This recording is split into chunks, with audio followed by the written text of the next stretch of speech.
Sosok ini lagi dipeluk batang pohon wak, sambil dicakar-cakar ya batang pohon tuh dengan kuku tangannya yang panjang. Sosok itu terus menatap Opung dengan tatapan yang menusuk, dan melihat keberadaan si Gulambak itu, refleks Opung pun teriak, wah ada si Gulambak.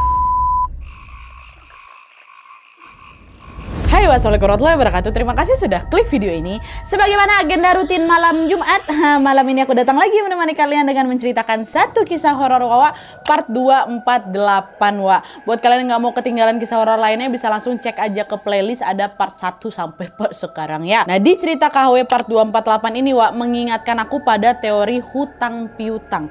Sebagaimana hutang yang harus dibayar ketika kita ini tidak sengaja mengambil, merusak atau juga menghilangkan sesuatu milik orang lain, sudah semestinya kita ini juga bertanggung jawab dengan mengembalikan sesuatu yang rusak itu ya kan. Ngembaliinnya pun juga nggak boleh asal-asalan Wak. Kalau yang rusak itu berupa barang, maka sebisa mungkin kita harus mengembalikannya dengan memberi barang yang sama juga dari segi bentuk, warna, dan juga harga gitu ya kan. Nah, tapi gimana jadinya Wak kalau ternyata yang diambil ini adalah nyawa? Apakah bisa diberi ganti berupa nyawa juga? Nah, inilah Wak yang dialami sama Wawa dalam cerita ini, dimana Wawa ini kehilangan sesuatu akibat ulah dari sesosok urban legend di daerahnya.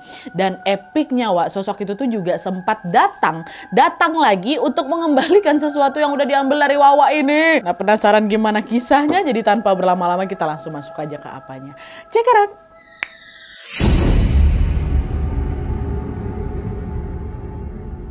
Oke Wak, jadi kisah yang aku ceritakan malam ini dikirim sama Wawa kita yang namanya sama kayak aku, Nadia dari Sumatera Utara. Halo Nadia. Nah, jadi kejadian horor yang diceritakan sama Nadia ini dialami oleh neneknya yang sering dipanggil dengan sebutan Opung. Kejadiannya udah lama kali Wak, sewaktu Opung ini masih muda, tepatnya pada saat Opung baru saja awal-awal menikah. Nah, jadi ceritanya pada masa itu Wak, mayoritas warga di kampung tempat tinggalnya Opung ini tinggal mencari penghasilan dengan cara berladang. Dan ladang mereka ini juga berada jauh tuh di dalam hutan.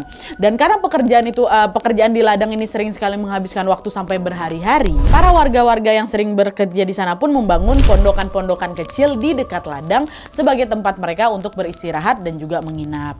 Nah, ladang milik warga ini juga multifungsi Wak, kata Wawa, dimana biasanya mereka ini akan menanam beberapa tanaman berbeda secara bergantian di sana. Jadi misalnya di lain waktu lahan itu tuh dipakai untuk menanam karet, lalu setelah karetnya itu berhasil dipanen, lahan itu nanti diubah lagi nih dipakai untuk nanam padi, dan setelah padinya dipanen, lahan itu nanti dipakai untuk nanam sayur mayur. Pokoknya kayak gitu loh Wak, dipakai berulang-ulang, ganti-gantian lah gitu apa yang ditanam ya. Nah, sebagaimana kebanyakan warga kampung yang lain Wak, Opung dan juga suaminya ini juga mencari penghasilan dengan cara berladang. Tapi karena pada saat itu Opung sama suaminya ini belum punya ladang sendiri, akhirnya mamanya Opung memberikan sebagian ladangnya untuk mereka olah lah gitu. Dan ladang itu kemudian dibagi jadi dua Wak, yang sebelah kanan ini tetap milik mamanya, yang sebelah kiri jadi milik Opung dan juga suaminya. Tapi meskipun ladang mereka ini hanya bersebelahan, entah karena alasan apa, Opung sama suaminya ini justru membangun pondok tempat mereka beristirahat itu di lokasi yang cukup jauh dari pondoknya mama. Misalnya pondokan mama dekat mana, pondokannya si Opung sama suaminya di ujung mana, kayak gitulah. Nah, walaupun lokasinya ini lebih jauh Wak, mungkin mereka waktu itu ngerasa lebih nyamannya kayak gitu apa kayak gimana lah, pertimbangannya kan yang penting mereka jauhan lah ini pondoknya. Tapi mama juga bekerja sebagai pekebun Wak ya, jadi mama juga sering juga istirahat di pondok itu. Dan setelah pondok mereka ini jadi, Opung sama suaminya pun mulai bekerja di ladang sepanjang hari dari pagi sampai sore Wak. Bahkan tidak jarang juga mereka ini menginap selama beberapa hari di pondok. Gitu juga sama mama. Nah, pada saat itu Opung dan suaminya itu betul-betul bekerja keras sekali lah Wak, karena mereka menargetkan agar dalam waktu seminggu kemudian ladang ini itu udah harus siap nih buat ditanamin padi. Nah, karena sebelumnya ladang itu habis ditanamin karet, maka hal pertama yang mereka lakukan di sana adalah memanen karet-karet itu, dicabutinnya lah semua rumput-rumput liar dan membakar daun-daun kering yang ada di sana. Dan setelah semua karetnya itu selesai dipanen, pada suatu sore suaminya Opung nih bilang, "Dek, abang izin balik ke kampung dulu ya. Ini kan kita udah selesai panen karet nih, abang mau jual dulu hasil panennya ke pasar," kata si abang kayak gitu. Opung bilang, "Oh iya bang, nggak apa-apa, balik lah. Tapi kalau nanti semua urusan abang udah selesai, abang cepat balik lagi ke ladang ya. Masih banyak ini kerjaan yang harus kita selesaikan." "Iya iya deh, aman tuh. Udah ya abang berangkat dulu. Kalau misalnya kau takut sendirian dekat pondok ini, nanti malam kau tidurnya sama mama di pondoknya mama. Biar kau juga ada temennya," kata si abang kayak gitu. "Oh iya bang, ya udah sanalah bang, pergi," gitu kan. Dah, setelah suaminya si Opung ini pergi, Opung pun kembalilah melanjutkan aktivitasnya di ladang. Pada saat itu Opung ini masuk lebih dalam Wak ke area hutan untuk mengambil terong dan juga beberapa sayur yang ditanam di sana mau masak.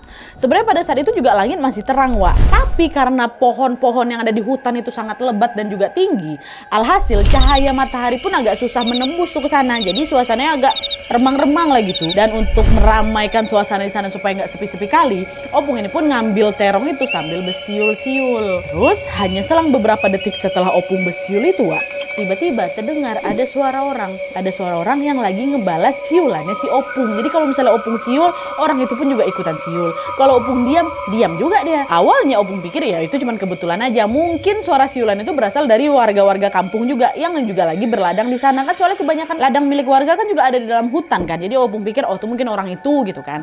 Akhirnya udah Opung pun memilih untuk mengabaikan siulan atau balasan siulan tadi Wak. Tapi ketika Opung mulai lanjut ngambil terong ini ya, Opung dengar kok macam ada suara batang pohon yang lagi dicakar-cakar gitu Wak. Kok ada suara cakaran gitu kan. Nah awalnya Opung ngabaikan tuh suara itu. Tapi lama-kelamaan suasananya makin mencekam lagi. Gegara Opung juga dengar ada suara ringkikan kuda. Ringkian kuda. Kuda siapa berkeliaran di tengah hutan waktu sore-sore kayak gitu kan. Kok jadi ringkian kuda? Semua kejanggalan itu bikin Opung jadi takut nih Wak. Dan dia nggak berani tuh noleh ke sumber suara. Opung lalu mempercepat pekerjaannya supaya dia bisa balik ke pondok gitu kan. Diambillah beberapa terong lagi. Dan waktu lagi ngumpulin terong-terong yang tersisa ini Wak, tiba-tiba dari sudut matanya Opung nengok. Ada satu pohon yang macam bergerak-gerak sendiri gitu loh Wak. Sampai daun-daunnya pada jatuh. Waktu itu lagi nggak ada angin. Dan semua pohon di sana juga nggak ada yang gerak tuh Wak. Cuman satu pohon tuh aja yang tampak bergoyang-goyang. Bersamaan dengan itu suara cakaran serta suara ringkian kuda tadi masih terdengar juga. Makin ketakutan lah Opung di situ kan. Tapi karena Opung ini juga penasaran itu apa tuh, apa yang sebenarnya lagi terjadi nih kan. Opung pun memberanikan diri Wak, noleh lah dia ke arah pohon yang lagi goyang-goyang itu. Lalu ketika Opung melihat ke sana, sekujur tubuh Opung langsung beku Wak. Gara-gara apa?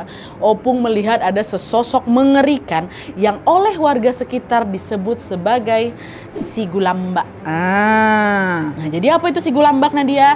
Jadi Wak, kata Wawa, si Gulambak ini adalah salah satu sosok urban legend yang ada di Tapanuli. Nah dia ini merupakan sosok siluman berkepala kambing, badannya penuh bulu kan, sudah punya tanduk, matanya merah, kukunya panjang, dan dia mengeluarkan suara seperti ringikan kuda. Jadi suara kuda yang tadi dengar sama Opung itu tuh sebenarnya suara si Gulambak Wak. Opung udah tahu. Dan ketika Opung melihat ke arah si sosok tadi, sosok ini lagi dipeluk batang pohon Wak, sambil dicakar-cakar ya batang pohon tuh dengan kuku tangannya yang panjang. Sosok itu terus menatap Opung dengan tatapan yang menusuk, dan melihat keberadaan si Gulambak itu, refleks Opung pun teriak, wah ada si Gulambak, kata si Opung kan. Saking kagetnya Opung pun sempat melempar semua terong-terong yang dicambut tadi Wak. Dia langsung berlari sekencang mungkin meninggalkan tempat itu untuk hindarin sosok itu kan. Cuman apa sih Wak, ketika Opung ini berlari, si sosok si Gulambak itu juga lompat dia dari si pohon, ikut ngejar si Opung. Nggak hilang dia dikejarnya si Opung. Kata Opung Wak, si Gulambak ini larinya macam gerakan monyet tau gak? Dan seiring dengan suara hentakan kakinya di tanah Wak, sosok itu terus menerus mengeluarkan suara ringan kuda tadi tuh kayak gitu mungkin kan. Menyadari kok si Gulambak itu lagi ngejar Opung, spontan si Opung langsung teriak, Mama, tolong aku dikejar si Gulambak, tolong Mak gitu kan. Nah suara jeritan Opung ini menggema Wak ke seluruh penjuru. Tapi macam yang aku bilang tadi, karena pondokan milik mamanya ini berada cukup jauh dari pondokan miliknya si Opung, alhasil Mama Opung juga nggak ngedenger nih suara anaknya berteriak ya kan. Pada saat itu Opung tuh betul-betul sendirian di situ Wak. Dan waktu berlari itu mungkin gegara panik, Opung nih nabrak sebatang kayu gitu, ukurannya besar lah, sampai terjerembab lah Opung. Telentang telungkup jatuh ya. Jadi wajah sama perutnya itu ke tanah. Dan karena benturan itu juga lumayan keras Wak, pingsan lah si Opung di situ. Opung pingsan waktu itu cukup lama Wak, dan baru sadar besok harinya katanya. Dan pada saat itu posisinya Opung ini sudah berada di rumah, bukan di pondok ya. Di rumah dengan dikelilingi sama suaminya, sama mamanya, dan juga keluarganya yang lain. Dengan perasaan lega keluarga bilang, Alhamdulillah kok sadar juga. Kok kenapa kok bisa tiba-tiba pingsan ha? Nah pertanyaan itu langsung bikin si Opung ini teringat lah sama kejadian menyeramkan yang dialaminya kemarin itu kan. Dengan tubuh yang masih lemas dan juga gemeteran Wak, Opung ini pun mulailah itu kan menceritakan semuanya. Mak, kemarin waktu aku lagi ngambil terong dekat hutan, aku gak sengaja ketemu si Gulambak Mak. Dia tiba-tiba ngejar aku, tersandung kayu, aku jatuh, aku pingsan. Pokoknya diceritain itu semua sama si Opung kan. Nah di situ Mama langsung bilang, oh ya Tuhan ternyata gitu kejadiannya ya. Pantas saja Mama nemuin kau tergeletak sendirian itu di hutan. Kau tahu nak?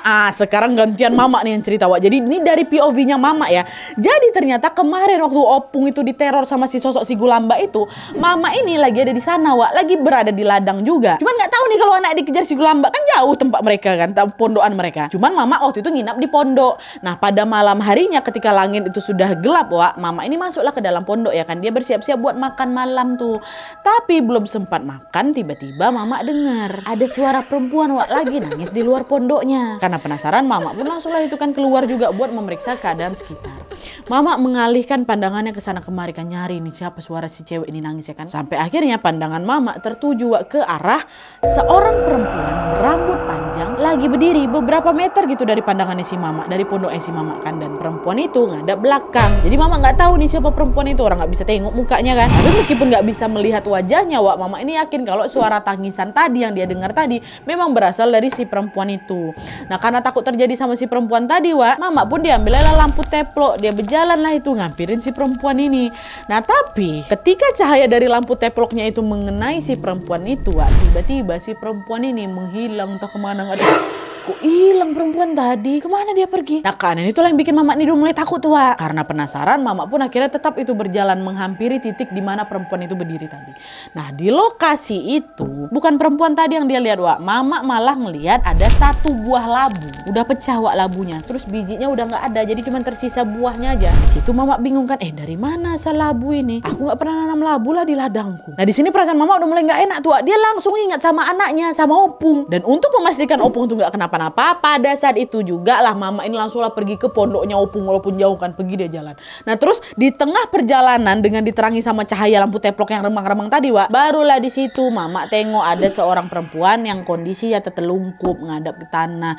Dan ketika mama dekat, mama memperhatikannya lebih detail lagi, ternyata perempuannya lagi tertelungkup itulah Opung. Langsung berlari kan, didekatinnya si Opung. Dan ketika mama memeriksa keadaan Opung, wak, di situ mama makin kaget lagi ketika melihat pakaiannya Opung ini berdarah, penuh darah gitu, tapi di bagian bawah, wak, ya mohon maaf. Sekuat tenaga mama langsung bawa si Opung ini pulanglah ke rumah. Dan karena Opung waktu itu ditemukan dalam keadaan bersimbah darah di bagian situnya pula, pada saat itu juga mama serta keluarganya langsung manggil dukun beranak, wak, untuk memeriksa kondisinya si Opung. Dan setelah diperiksa sama si dukun ini, akhirnya ketahuan kalau ternyata pada saat itu Opung dalam kondisi mengandung 9 minggu, wak. Waktu itu nggak ada satu orang pun yang tahu Opung ini hamil, bahkan Opung sendiri pun nggak tahu kalau dia hamil. Dan sayangnya ketika kabar yang seharusnya membahagiakan ini diketahui oleh pihak keluarga, pada saat itu kondisinya sudah terlambat, wak, karena Opung mengalami pendarahan hebat hingga dinyatakan keguguran. Dan sedihnya lagi, wak, ketika Opung ini diperiksa sama si dukun tadi, di situ juga ketahuan kalau gumpalan janinnya Opung itu udah nggak ada. Padahal di usia kandungan 9 minggu tuh Nadia harusnya janin tuh udah mulai terbentuk gitu loh di dalam rahimnya ibu, dan ukurannya kira-kira sebesar buah anggur gitu lah. Nah panjangnya sekitar 2,5 cm, beratnya mungkin udah ada beratnya mungkin 28 graman kata si Wawa. Nah gumpalan janin tuh menghilang, tak kemana kan, guguran, nggak ada, nggak keluar gitu, wak, mohon maaf nih. Nah alhasil Opung sama keluarga jadi curiga lah kalau kejadian naas ini pasti ada hubungannya lah itu sama si Gulambak ya kan. Dari sana mereka yakin kalau si Gulambak itulah yang sudah mengambil janinnya Opung.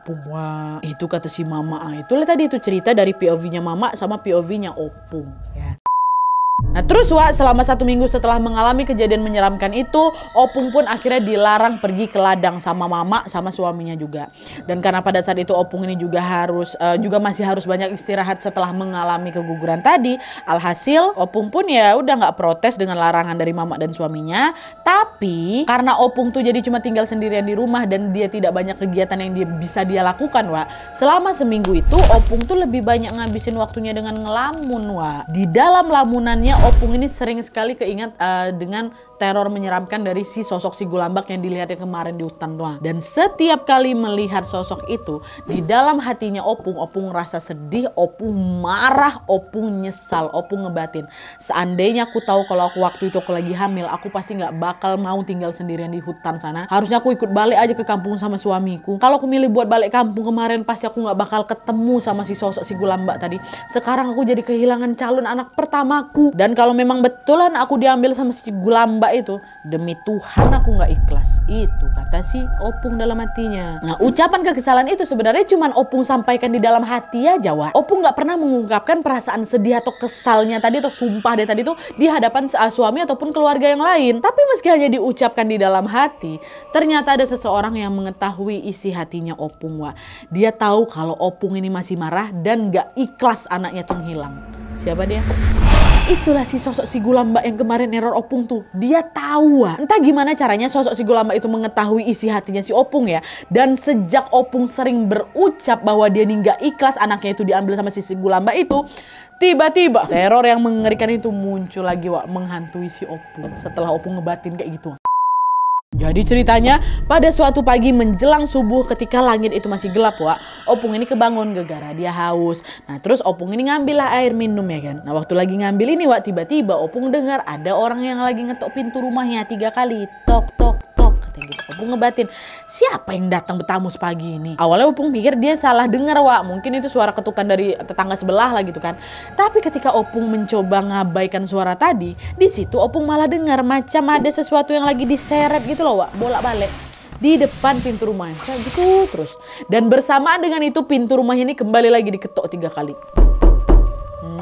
Nah ngerasa ada yang janggal di sini, Opung bangunin lah suaminya ya kan. Bang bangun bang, kayak ada tamu tuh depan rumah. Bangunlah bang. Oi bang, udah dibangunin berkali-kali. Entah kenapa suaminya tetap nggak bisa kebangun lah gitu. Nah, sementara itu suara ketukan di pintu tuh masih belum hilang ya. Dan gak lama kemudian terdengar ada orang ngomong berat suara di belakang. Baru udah datang. Dan suara menyeramkan itu terjadi silih berganti dengan suara ketukan pintu